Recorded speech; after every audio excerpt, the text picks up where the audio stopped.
So meron akong nahanap dito na Australiano na pinsan ko na marunong din mag-Tagalog, di ba? Marunong ka mag-Tagalog, ano? So here we are again at another Woolley family reunion, a place where everyone can just chillax, be themselves, and not have to worry about doing something embarrassing on camera. Did you just get me cleaning out my nose? Oh, yeah. No, I was going like that. Oh, I didn't do it again. Go away. Except this reunion is bittersweet. The funeral of my grandfather, Len Woolley, aka Poppy.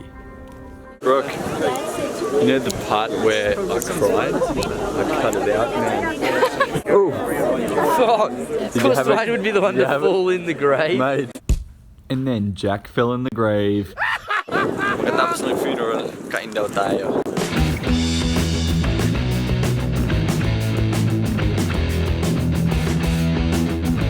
Got some raspberries there, mate. Yeah, man, I'm trying to hunt them down, mate. Raspberries are the best. This is my staple diet, mate. This is a very different Woolley celebration. There's no dancing afterwards. Everyone just eats.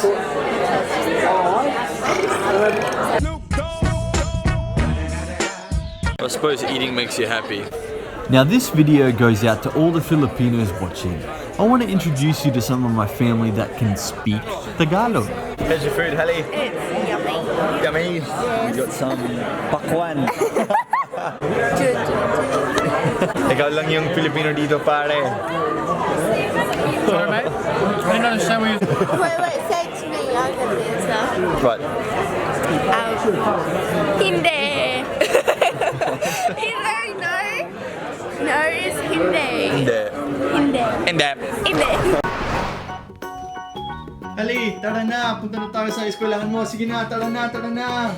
Tingin mo ang bag mo. Sige na.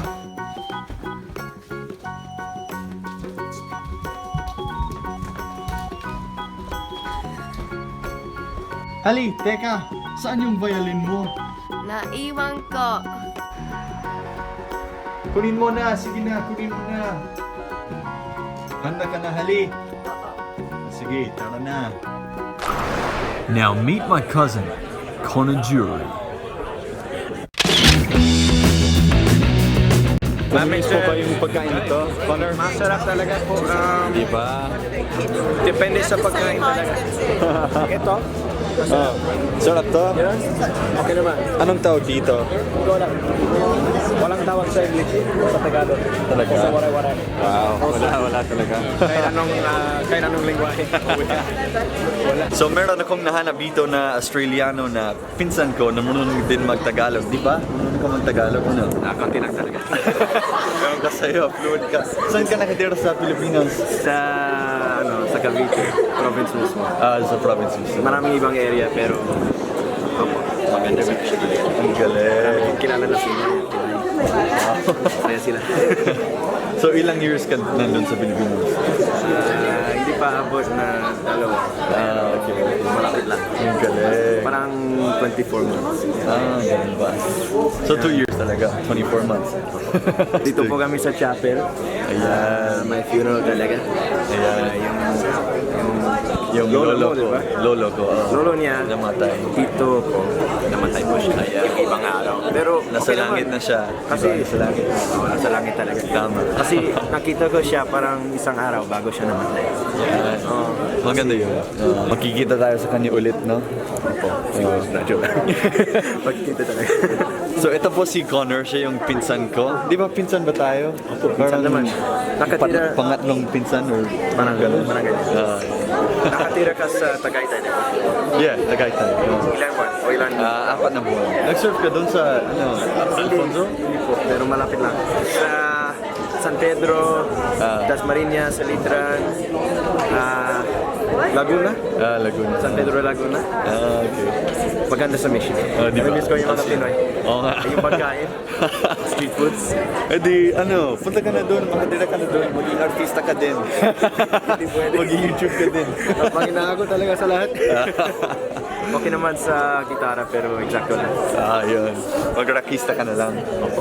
Pero nag-freestyle ako dati, palagi. Parang nag-try ako sa Tagalog pero hindi ako magaling talaga. In the next episode. we have some more amazing food. Uncle Warren's best performance yet.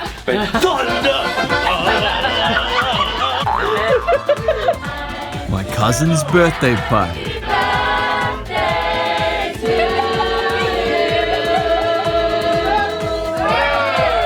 Jam sessions. And continue onward with that same speed to fly. And finally, what I inherited from my grandfather.